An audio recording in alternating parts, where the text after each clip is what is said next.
Welcome to Washington Today on C-SPAN Radio for Wednesday, September 25th, 2024. The House passes a 3-month federal government funding bill.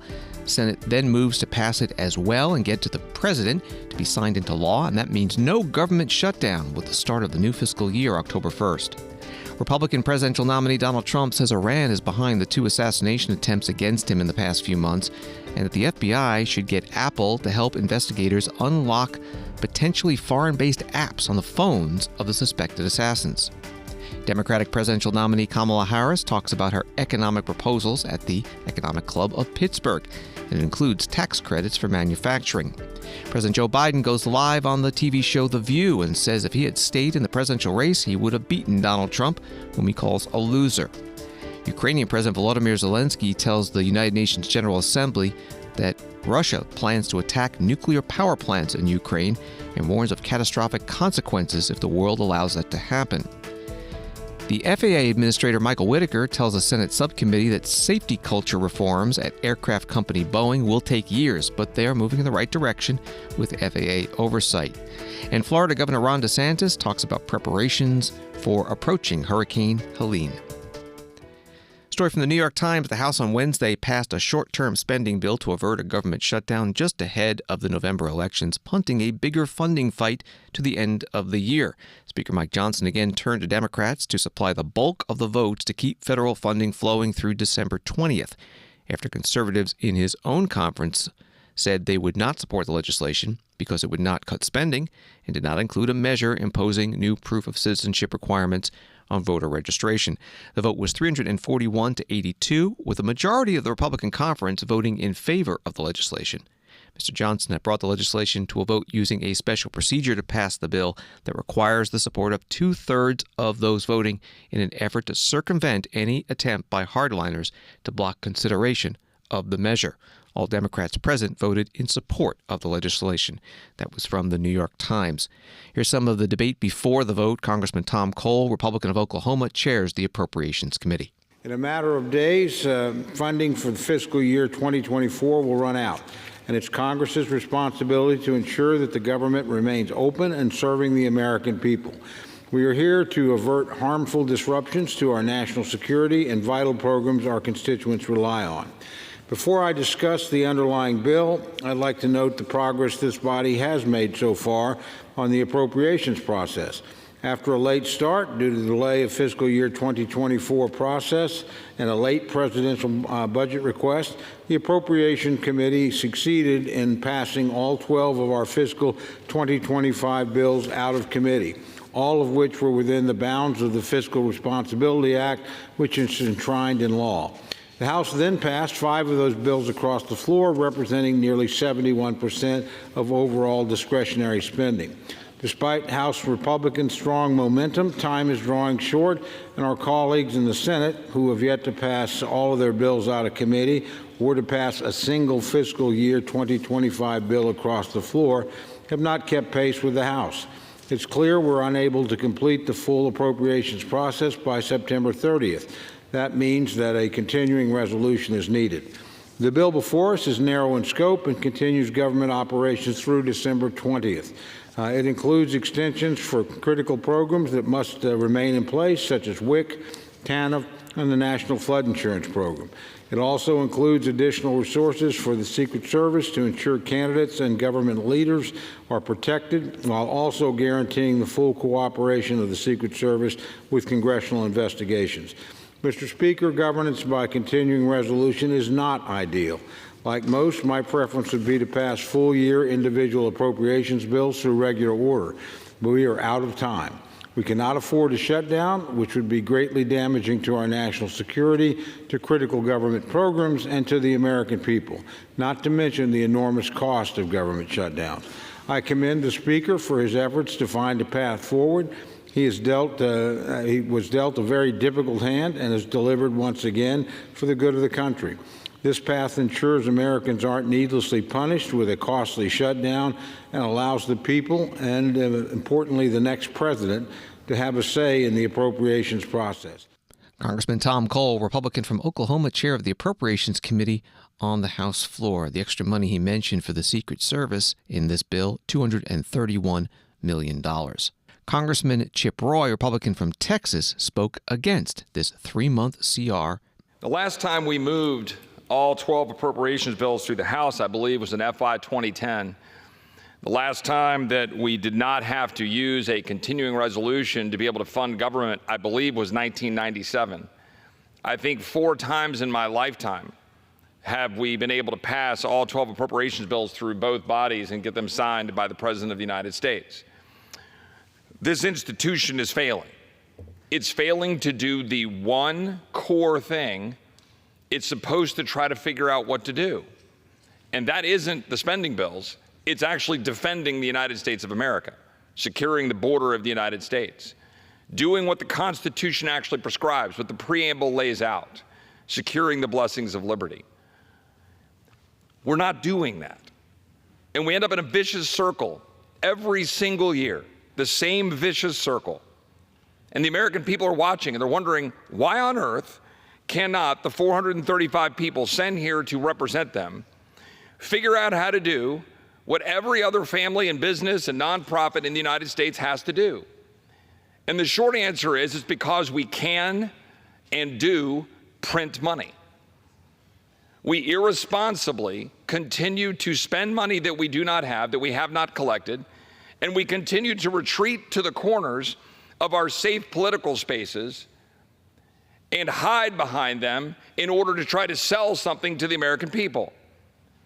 My colleagues on this side of the aisle tend to hide behind national defense and say, well, we must do this, and therefore we must spend more money that we don't have in order to accomplish the goal of defending the United States, which, by the way, I would question whether we're actually defending the United States when our borders are not secure.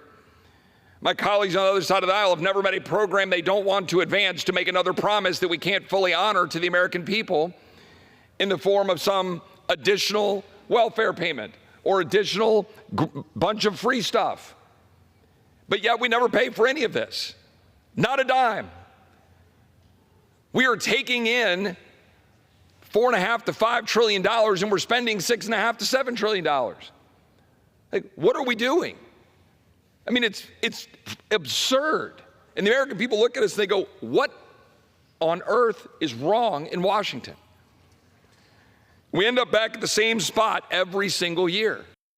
Congressman Chip Roy, Republican from Texas, on the House floor. One of the no votes on the 3-month continuing resolution, or CR, to keep the government open with the start of the new fiscal year, which is October 1st. And this bill would fund the government through December 20th. It was brought up under a procedure called suspension of the rules, requires a 2/3 vote to pass. And it did pass. The vote was 341 to 82.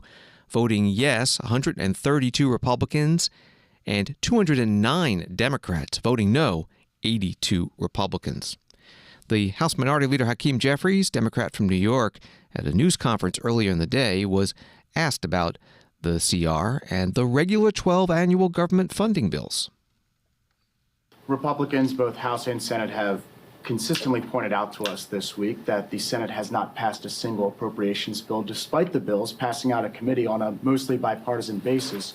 Do you think Leader Schumer should bring these bills to the floor? And if they don't act on these bills, are you concerned we're going to see an omnibus?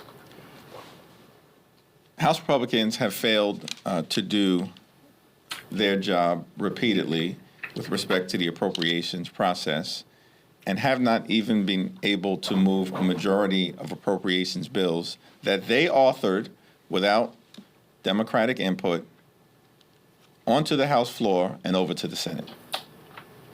What is in front of us at the moment is a bipartisan continuing resolution to keep the government open, meet the needs of the American people, and give us the opportunity to resolve any spending issues this calendar year under the leadership on our side of Rosa DeLauro.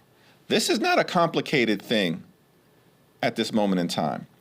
We entered into a bipartisan agreement connected to the Fiscal Responsibility Act that was supported overwhelmingly by Democrats and Republicans last May. The Bipartisan Fiscal Responsibility Act sets top-line spending numbers for fiscal year 2024 and fiscal year 2025. It increases both defense spending and non-defense discretionary spending by 1% for fiscal year 2025, and makes clear that there should be no poison pill policy changes included in the appropriations process. That is a framework to get things done for the American people. The problem is that extreme MAGA Republicans in the House have broken their own agreement, which, by the way, was an agreement that they demanded we enter into in order to avoid a catastrophic default on our nation's debt. And then they want to turn around, break their own agreement, and lecture America about what is or is not happening in Washington, D.C. The American people are not fooled. The House Minority Leader Hakeem Jeffries, Democrat from New York, at a news conference this morning. Later in the day, the House did pass that 3-month temporary government funding bill, the CR, continuing resolution as it's known. The vote was 341 to 82, more than the 2/3 vote needed under the procedures that were used. CR then sent to the Senate, where senators have agreed to limit debate, not allow any amendments or motions, and go right to a final vote tonight. 60 votes would be needed for passage. It is expected that they will reach that mark. The Senate Majority Leader Chuck Schumer, Democrat from New York, spoke about what's going to happen early today on the Senate floor. Now, I have good news this morning. Before the day is done, the Senate will pass a temporary extension of government funding, avoiding a painful and unnecessary shutdown next week. The agreement we locked in last night allows for no poison pill amendments. Americans can breathe easy that because both sides have chosen bipartisanship, Congress is getting the job done. We will keep the government open. We will prevent vital government services from needlessly coming to a halt.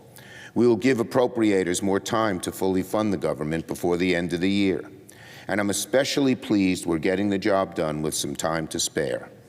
Now, none of this would have happened without bipartisan cooperation. For the information of my colleagues, later today, the House is expected to take up the CR and pass it on suspension. Once the Senate receives the bill, once the Senate receives the House bill, we will immediately move to its consideration.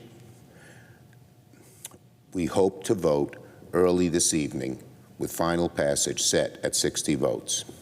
So if all goes well in the House, the Senate should be sending President Biden a bill before the end of today. And this is a good outcome for the country. There will be no shutdown, because finally, at the end of the day, our Republican colleagues in the House decided to work with us. So thank you to my colleagues on both sides for their work.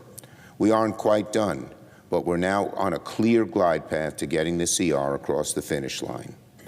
I hope the House will have learned its lesson once again, listening to the hard right on these vital issues to funding the government, to avoiding default, cannot lead to anything that is useful or constructive.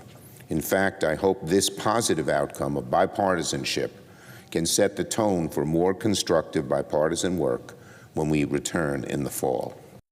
Senate Majority Leader Chuck Schumer, Democrat from New York. Earlier today on the Senate floor, the House did go on to pass the temporary government funding extension and send it over to the Senate. And when the Senate does pass it, expected tonight, they'll send it to the President to be signed into law. And when the new fiscal year begins on October 1st, the government will continue to be funded. No government shutdown. And that'll run through December 20th, and it'll happen at current fiscal year levels. The Senate today voted not to bring up Senator Rand Paul's budget resolution that he says would balance the federal budget in 5 years. The vote to bring that up, if 60 votes were needed, it failed 39 to 56. Senator Paul spoke on the Senate floor before that vote. Mr. President, this year, the United States will spend over $6 trillion while only bringing in $4 trillion in revenue. That's a profound gap. $2 trillion will be borrowed this year.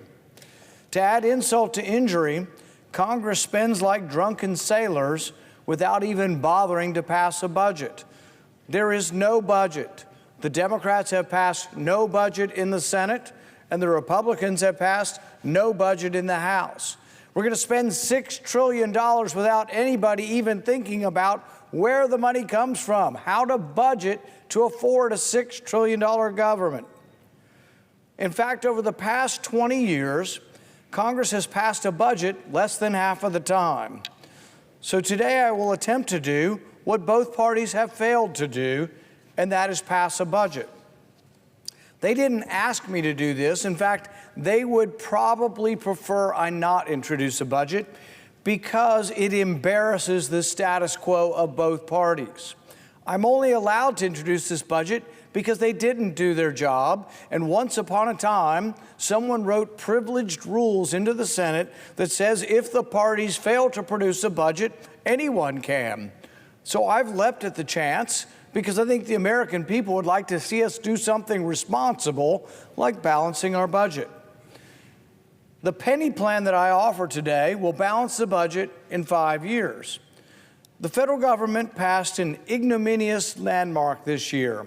Our national debt now stands at $35 trillion and grows with each passing second. To put that in perspective, each taxpayer's share of the debt is about $270,000. The government now spends more on interest to service our federal debt than it spends on our national defense. While we spend about $850 billion on the military, we'll spend about $890 billion on interest. We should heed this fact as a warning.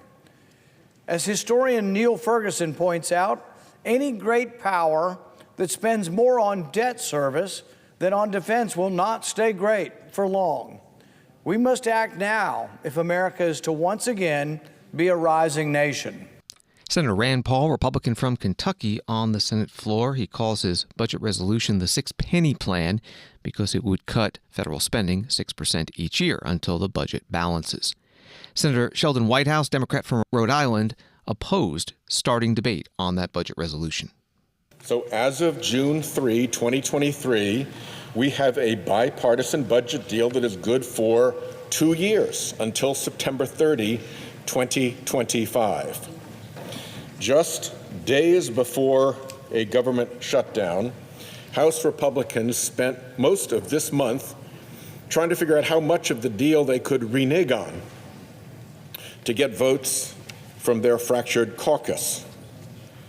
Here in the Senate, this proposal also breaks the agreement, proposing $20 trillion in federal spending cuts over 10 years, but not a single detail about where it would cut.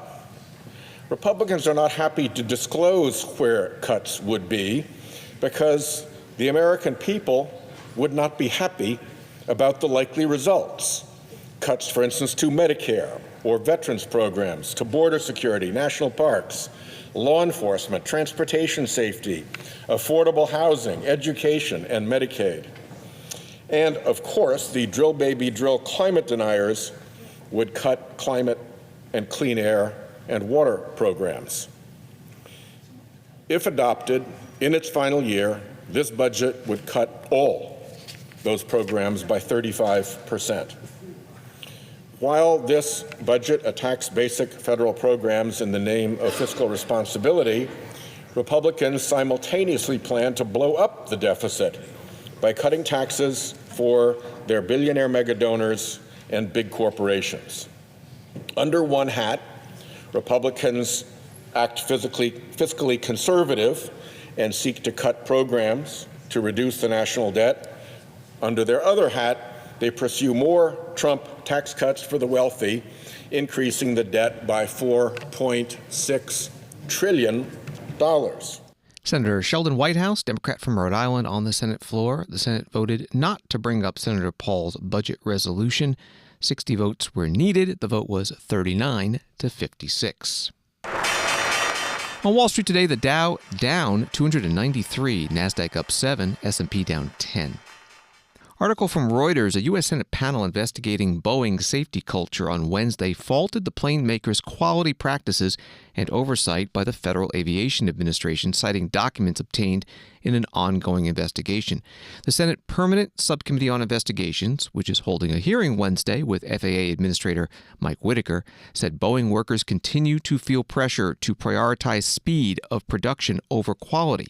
The committee said, given the depth and history of Boeing's safety deficiencies, its lack of candor with the FAA, and the agency's reactive regulatory posture, the newly released information raises questions about the effectiveness of the FAA's oversight of the company. Boeing said it had taken important steps to foster a safety culture that empowers and encourages all employees to share their voice, but it will require continuous focus.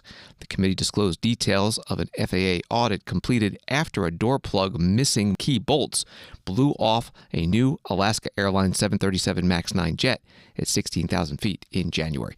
That's the article from Reuters. Here's part of the hearing. Senator Maggie Hassan, Democrat from New Hampshire, questioning the FAA administrator. Boeing is the largest airplane manufacturer in the United States. Employees at both Boeing and the FAA know how important the company is to our country's economy and to our travel, daily travel. So what will the FAA do to ensure that Boeing is subject to the same strict scrutiny as any other aviation company and is not allowed some level of privileged status or receive special treatment because of its size and importance? Well, we've since the January 5th incident, we've substantially changed our oversight model with Boeing. So the first thing we did was cap production because we were not willing to see production go up until we were certain that each airplane was being manufactured safely. We also had previously taken away from Boeing the ability to issue airworthiness certificates. So we have to sign off on every aircraft. They present that aircraft, they tell us that there are 0 faults. We do our own inspection, and we sign off on each aircraft to make it safe. We put inspectors on the factory floor to talk to employees and actually look over their shoulders and understand what's going on the factory floor. It's a much more intensive level of engagement, and we plan to maintain that indefinitely. The goal here is a culture change at Boeing, and that is a very long-term project. And throughout this 9 months, the discussions with Boeing has been this is a multi-year process. Yeah. It's not a multi-month process. Well, thank you for that. We are all obviously concerned, as are you and everybody at the FAA, that Boeing's safety failures have posed risk to the public, have cost lives. It's also created real and understandable doubts about aviation safety. So what is the FAA doing to improve your oversight efforts and communicate transparently with the American public about these efforts to identify and then address the public safety concerns? Well, I think the important thing to know about air safety is we've achieved the results we've achieved by having multiple layers of safety. Yeah. So when one layer fails, you've got other layers to catch that. Well-trained pilot in the cockpit is one of those layers. A well-trained air traffic controller is one of those layers. Technology certainly provides those layers. We've tried to be very transparent on what we're doing with Boeing and the extent to which we are being much more focused on boots on the ground and reviewing the operation on a weekly and monthly basis. We have 6 performance indicators in place that are either green, yellow, or red and tell us how they're doing on these important aspects. So we're trying to have as much transparency as possible with that. Okay, I appreciate that, and I just would urge you all to continue this kind of transparency. And I'll also note it's important to have well-trained pilots and air traffic controllers. It's also important to have enough of them so that Absolutely. They can work reasonable shifts and are rested and fresh when they're on duty. Absolutely. FAA Administrator Mike Whitaker, questioned by Senator Maggie Hassan, Democrat from New Hampshire, at today's Permanent Subcommittee on Investigations hearing. Another article from Reuters, the union representing thousands of striking Boeing U.S. factory workers said late on Tuesday a survey showed members were overwhelmingly against the plane maker's latest pay proposal, which it described as its best and final. Earlier in the day, Boeing said it would extend the timeline for a vote on a new contract after the union had rejected the company's initial Friday deadline. More than 32,000 Boeing workers in the Seattle area and Portland, Oregon, walked off the job on September 13th in the union's first strike since 2008, halting production of airplane models, including the best-selling 737 MAX. That was from Reuters. An update on Hurricane Helene from NBC News. It's strengthening as it moves past Mexico and toward the U.S. Gulf Coast. It became a Category 1 hurricane today before noon and is expected to hit Florida's Big Bend late tomorrow. Helene is expected to become a massive hurricane, potentially powering up to a destructive Category 3 storm. It could have a wind swath of over 400 miles wide, and 32 million people are under flood watches. That was from NBC News. Florida Governor Ron DeSantis held a news conference this morning in Tampa, Florida. This storm, I think, as you know, is basically in the area of Cuba and the Yucatan Peninsula. It's moving past that, and then it's going to have pretty much a clear runway in the Gulf of Mexico. We, of course, began preparing over the weekend. On Monday, I signed an executive order. We now have 61 of Florida's 67 counties that are in a state of emergency, and it's been able to help surge resources and help with preparations there. We did get a partial approval of our pre-landfall emergency declaration from FEMA, but we didn't get approved for what we think we need to get approved for. So we're going to go back and try to get a more robust approval there. We are going to have a significant impact from this storm. It's a tropical storm now. It is going to become a hurricane.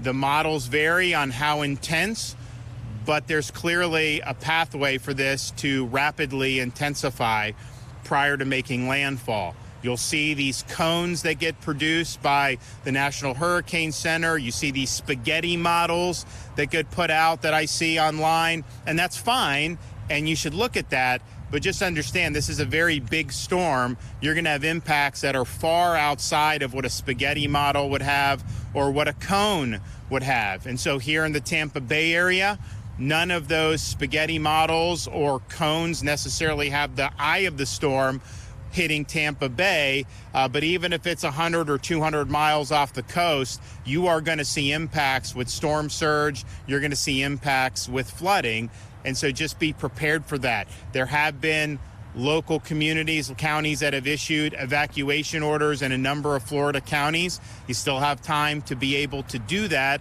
and so I would heed those warnings. You can hide from the wind, and there will be significant wind on this storm, but you got to run from the water if you do have a major surge, and you stay behind in that, especially if you're in one of these low-lying areas.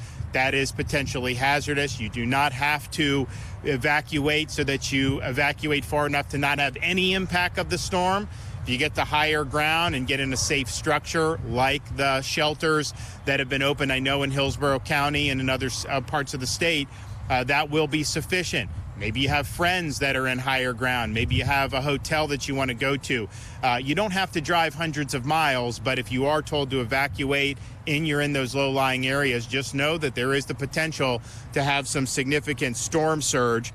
Florida Governor Ron DeSantis, a Republican, at a news conference in Tampa. He has issued emergency declarations for 61 of the state's 67 counties. And the White House said on Tuesday that President Biden and Vice President Harris have been briefed on Hurricane Helene and have also issued a federal emergency declaration for Florida, and federal resources and personnel are being pre-positioned, including generators, food and water, search and rescue, and power restoration teams. The Atlantic hurricane season began June 1st and runs through end of November. So far, there have been 7 named storms, 4 of them hurricanes, and one of those a major hurricane, Category 3 or greater. Washington today continues in a moment. He said we shouldn't allow weapons that I used in war to be on America's streets. Well, I wonder, Tim Waltz, when were you ever in war? What was this weapon that you carried into war, given that you abandoned your unit right before they went to Iraq, and he has not spent a day in a combat zone? Donald Trump's running mate, Senator Vance, he got called out by that press about telling vicious, hurtful lies about immigrants. They asked him if maybe it was an accident or he didn't mean it. No, he said, I admit it. I'm willing to create stories to spread fear to drum up support for us.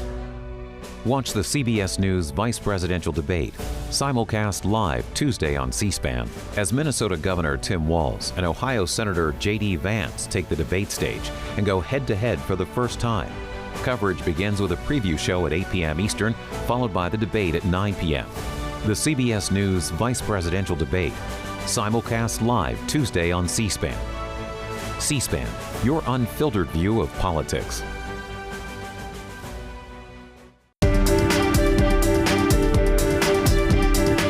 Welcome back to Washington Today, available as a podcast on the free C-SPAN Now mobile app and wherever you find your podcasts. Article from The Guardian newspaper: Ukrainian President Volodymyr Zelensky has told the United Nations that Russia is planning to attack Ukrainian nuclear power plants as he repeated his calls for unity from world leaders in order to force Russia to the negotiating table to conclude what he called a just peace. His comments came as Vladimir Putin on Wednesday escalated his nuclear rhetoric, telling a group of senior officials that Russia would consider using nuclear weapons if it was attacked by any state with conventional weapons. That was from The Guardian. President Zelensky spoke during the second day of the United Nations General Assembly at the UN in New York City. Recently, I received yet another alarming report from our intelligence. Now Putin does seem to be planning attacks on our nuclear power plants and their infrastructure, aiming to disconnect the plants from the power grid. With the help of satellites, by the way, ladies and gentlemen, satellites of other countries. Russia is getting images and detailed information about the infrastructure of our nuclear power plants. But what does this really threaten? Any missile or drone strike, any critical incident in the energy system could lead to a nuclear disaster. A day like that must never come. And Moscow needs to understand this, and this depends in part on your determination to put pressure on the aggressor. These are nuclear power plants. They must be safe. Ukrainian President Volodymyr Zelensky addressing the United Nations General Assembly at the UN in New York City. Later, he attended a meeting with President Joe Biden and other world leaders, talking about a new joint declaration of support for Ukrainian recovery and reconstruction. Here's President Biden. Today we're launching a joint declaration of support for Ukraine, recovery, and reconstruction to make it clear we stand with Ukraine, now and in the future. That starts on the battlefield. I'm determined to ensure that Ukraine has what it needs to prevail in its fight for its survival. Tomorrow, I will announce a series of actions to accelerate support for Ukraine's military. But we know Ukraine's future victory is about more than what happens on the battlefield. It's also about what Ukrainians do to make the most of a free and independent future, of which so many have sacrificed so much. With this declaration, over 30 countries and the European Union have made important commitments. First, as Ukraine continues to make necessary reforms to fight corruption, we're committed to providing Ukraine with the resources it needs to build back stronger than it was before. Folks, it's no secret. Russian attacks have caused significant damage to Ukraine. And less well known is the story of Ukraine's economic resilience. Ukraine's GDP is stable and actually growing. Ukraine's defense industry, forged in the fire, is 6 times larger than it was a year ago. And Ukraine is now exporting almost as much grain as it did before the war, feeding people and the world once again. Ukraine's economy is resilient, and together we can help Ukraine go from economic resilience to economic revival. Second, we commit to hold Russia accountable for the damage it has caused. This builds on a historic effort by the G7. Back in 2022, 2 days after Russia's invasion, members of the G7 and the EU worked together to freeze $280 billion in Russian central bank funds outside of Russia. This summer, at the G7, the United States and our partners reached a decision to unlock $50 billion from the proceeds of those frozen assets to put that money to work for Ukraine as it rebuilds and recovers its economy. President Joe Biden at a meeting with the Ukrainian president and other world leaders in New York City today. The president and congressional leaders plan to meet with President Zelensky on Thursday to receive what President Zelensky is calling a plan for victory in Ukraine's war with Russia. The plan will also go to the 2 major U.S. presidential candidates, Vice President Kamala Harris and former President Donald Trump. From Bloomberg News, President Joe Biden is expected to announce by the end of this month, and likely as soon as Thursday, a large military assistance package that would be sent to Ukraine from U.S. inventories over the coming months, according to a senior congressional aide and a senior administration official. The Biden administration is poised to signal that it found a mechanism to provide about $5.6 billion in military equipment under the Presidential Drawdown Authority, which expires September 30th. That authority allows the U.S. military to dip into its own weapon stocks to send supplies to Ukraine. Congress has approved money for the Pentagon to replace the equipment on its shelves. That was from Bloomberg. The Pentagon Press Secretary Sabrina Singh was asked about this at a Pentagon news conference. A question about Presidential Drawdown Authority with regard to Ukraine. Could you tell us what the department's plan is to keep using that after September 30th? We've seen reports that there's like a workaround that the department can notify Congress and then that is legal. Could you tell us what that workaround is? But also, could you tell us why that workaround is needed? You've got some criticism today from Senator Wicker saying that the department should have spent this money already, or used this authority, I should say, since April. Sure. So on your first question on how we're going to use the authority, I don't have anything to announce right now, but what I can tell you is that we're committed to making sure Ukraine gets the resources Congress approved by the end of the president's term. Again, I don't have more to announce right now, but we're committed to making sure that Ukraine gets what it has been allotted by Congress. And we are working with the interagency to do just that. So, bear with us and we'll have more to share soon. In terms of your follow-on question on the criticism, look, I'd have to point you back to the fact that for 6 months we didn't have a supplemental. So we weren't able to refill our own shelves.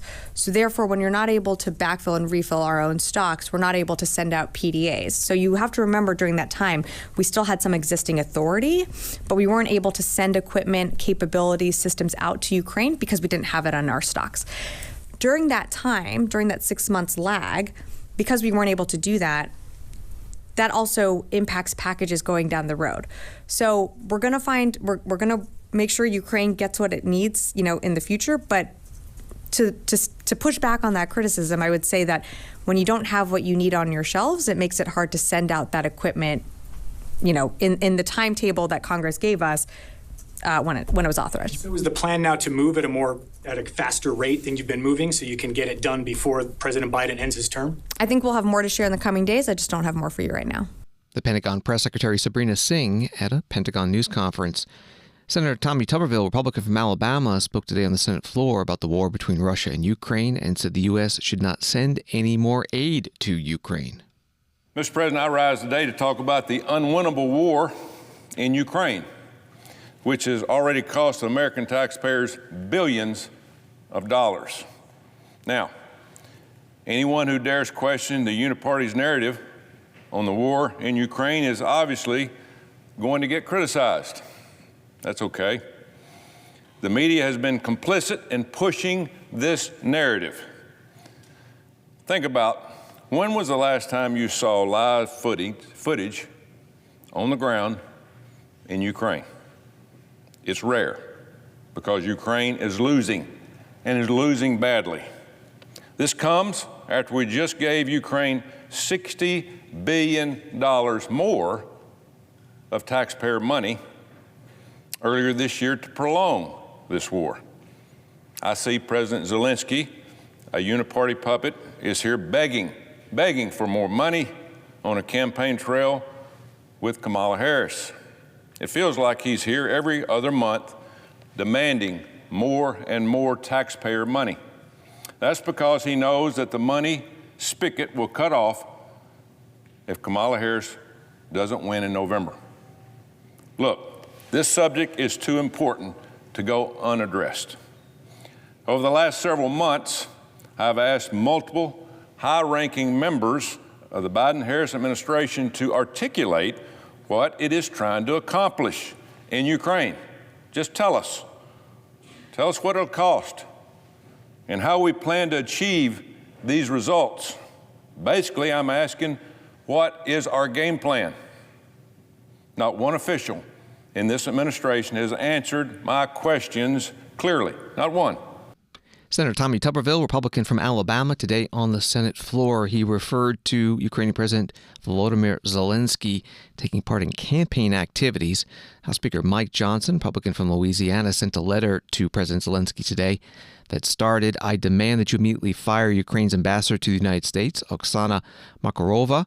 As you have said, Ukrainians have tried to avoid being captured by American domestic politics and influencing the choices of the American people ahead of the November election.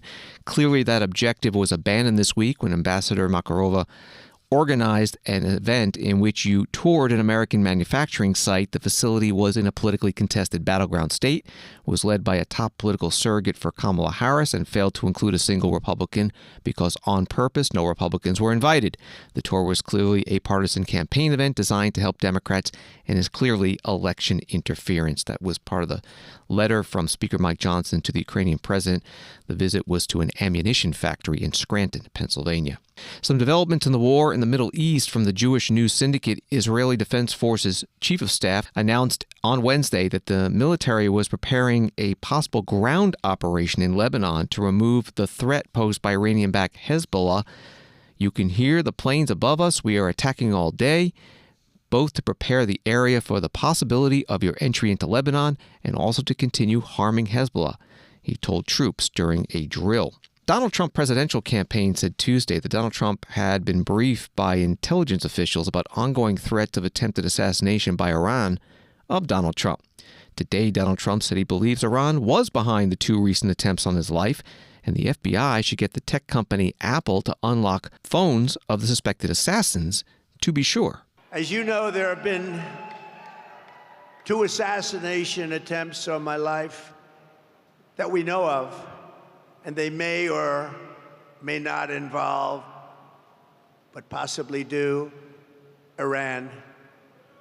But I don't really know, can't be sure, because in the first case in Butler, Pennsylvania, great place, and we're going back to Butler, by the way. We're going to go back and finish our speech. The FBI has been unable to open the 3 potentially foreign-based apps.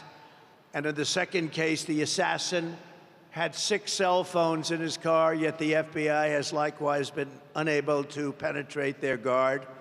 Shouldn't be tough to do. They want to know, and I want to know, and the whole country and maybe the world wants to know, who is he calling? Who is he calling?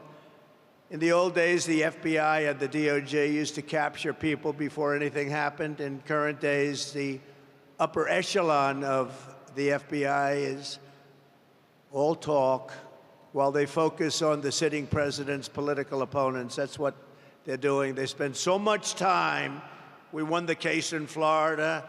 It's all a big scam. It's all against a political opponent, me, who's doing better in the polls than anybody else and should be hopefully able to recapture the presidency in 41 days and make our country great again. But all they focus on is their political opponent. But they must get Apple to open these foreign apps, and they must get Apple to likewise open the 6 phones from the second lunatic, who's a lunatic, and open them immediately, because we have a lot at stake, whether it's me or any other former president. They break into apps all the time. They had no problem breaking into the apps of the J6 hostages. They broke into those apps, and they could be Iran-based, they could also be something else, but we'll never know until they're opened, and they got to get them opened. And really, why is it that the father of the shooter in the Butler instance has one of the best and most expensive lawyers in the entire state of Pennsylvania? How did he get to this expensive lawyer, big law firm, the biggest in Pittsburgh? Where did he get this big law firm from? It's sort of strange. If I were president and a former president and a leading candidate, I'm the leading candidate by far to be the next president. And that leading candidate was under threat. If I was president and the candidate was under threat, any candidate, Republican or Democrat, And by the way, I want to thank the Democrats because they just increased funding for the Secret Service, who worked very hard. They increased funding for the Secret Service, and nobody will believe this. It was a unanimous vote. Republicans, every single Republican, every single Democrat present voted in favor. That was the first unanimous vote we've seen in a long time, and that's to increase the funding of the Secret Service. So I thank everybody in Congress. But if I were the president, I would inform the threatening country, in this case Iran, that if you do anything to harm this person, we are going to blow your largest cities and the country itself to smithereens. We're going to blow it to smithereens. You can't do that. And there would be no more threats. Former President Donald Trump, Republican presidential nominee, at a campaign event in Mint Hill, North Carolina. Article from the Washington Post: the Senate committee investigating the July 13th shooting at a Donald Trump rally is urging Congress to evaluate the Secret Service's budget and require that the agency provide security to U.S. leaders and political candidates based on the threats they face and not whether they are in office, according to a preliminary report released Wednesday. Also, the Donald Trump campaign announced that he will hold a rally in Butler, Pennsylvania, the site of the first assassination attempt, on October 5th. Vice President Kamala Harris, the Democratic presidential nominee, today in Pittsburgh, the Pittsburgh Post-Gazette, saying she's returning to that city to speak on the major issue that has bedeviled her candidacy, the economy. Polls show that the economy is Pennsylvanians' top issue this fall, and that they also trust former President Donald Trump over Ms. Harris to address it. Ms. Harris's speech at the Economic Club of Pittsburgh will provide her an opportunity to negate some of Trump's strength in the state that is an outsized role in determining the outcome of the 2024 election. That was from the Pittsburgh Post-Gazette. Here is Vice President Harris talking about the economy. The American people face a choice between two fundamentally very different paths for our economy. I intend to chart a new way forward and grow America's middle class. Donald Trump intends to take America backward to the failed policies of the past. He has no intention to grow our middle class. He's only interested in making life better for himself and people like himself, the wealthiest of Americans. You can see it spelled out in his economic agenda.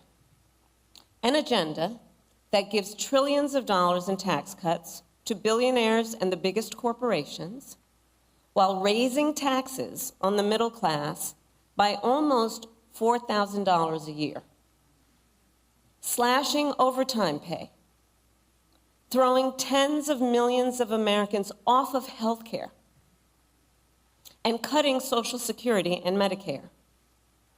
In sum, his agenda would weaken the economy and hurt working people and the middle class.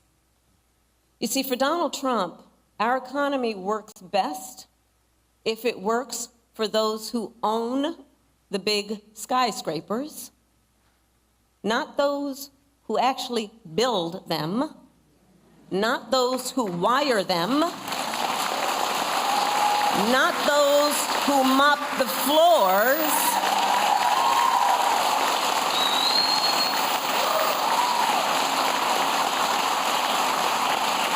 well, I have a very different vision. I have a very different vision for our economy. I believe we need to grow our middle class and make sure our economy works for everyone, for people. Vice President Kamala Harris, Democratic presidential nominee at the Economic Club of Pittsburgh. Part of her proposals announced today deal with manufacturing tax credits.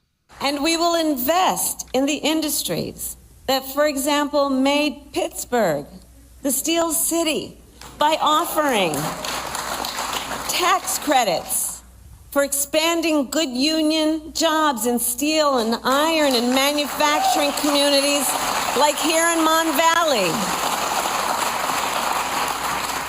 And across all these industries of the future, we will prioritize investments for strengthening factory towns. This is so important.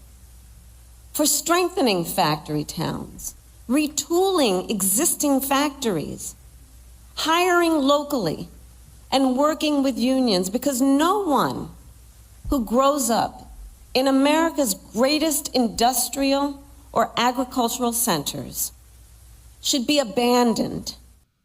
Kamala Harris at the Economic Club of Pittsburgh. President Joe Biden today became the first sitting president to appear live on the ABC talk show The View. One of the questions to President Biden was about his decision to stop running for re-election. We all agree at this table it's very selfless of you to pass the baton and step aside. There was a perception that perhaps your hand was forced, and some pointed fingers to Speaker Nancy Pelosi, who you have a long relationship with and accomplished many things with. Did you feel that your hand was forced, and what is your relationship with Speaker Pelosi now? My relationship is fine. Look, I never fully believed the assertions that somehow there was this overwhelming reluctance of my running again. I didn't sense that. And although the polling, as I said, Biden's polling was different, the fact of the matter is my polling was about, we're always within range of beating this guy. Yeah. And, what I did was, I think there were, it makes sense. There were some folks who would like to see me step aside so they have a chance to move on. I get that. That's just human nature. But that wasn't the reason that I stepped down. I stepped down because I started thinking about it. You know, it's hard to think of, I know you're only 30, but it's hard to think of, it's hard for me to even say how old I am. No, I'm serious. I don't know what you, Why is that? I give my word. It's like, holy God, that can't be right. that just can't be right. I'm your age, by the way. The number gives me vertigo. Yes, it does. I am. I'm your age. No woman close to me is as old as I am. None. I'm telling you. Sweetheart. Right now they are. And Mr. President, do you think had you stayed in the race, would you have won? Yes. Yeah. I was confident I would beat Trump. Listen, he's a loser. President Joe Biden on The View on ABC today, live, the first president to do so. Former President Barack Obama was on in 2008, but that was taped. This was President Biden's 10th time on that show since 2007 when he was a senator. Thanks for listening to Washington Today. Subscribe to C-SPAN's free evening newsletter Word for Word, and you'll get the stories making headlines in Washington sent to your inbox every day. Sign up at cspan.org/connect. Have a good night.